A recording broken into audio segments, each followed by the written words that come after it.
कुर्बानी की खाल का क्या हुक्म है?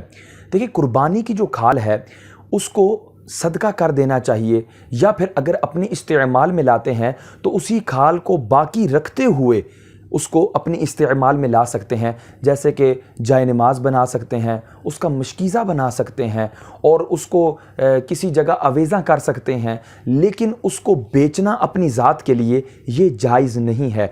अगर बेच दी तो उसके पैसे किसी शरीफ फ़कीर को सदका करना वाजिब हो जाएंगे।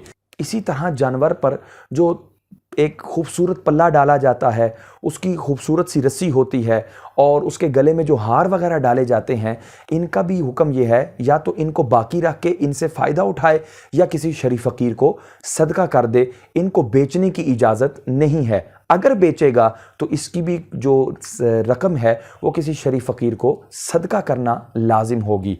हाँ, अगर कुर्बानी की खाल और इस तरह की चीज़ों को कोई शख्स मस्जिद में पैसे देने के लिए बेचता है या मदरसे में पैसे देने के लिए बेचता है या किसी शरीफ फ़कीर को पैसे देने के लिए बेचता है तो ये बेचना जायज़ होगा। अब वो पैसे जो है मस्जिद, मदरसे या उस शरीफ फ़कीर को पहुंचा दिए जाएं। वल्लाहु आलम बिस्सवाब।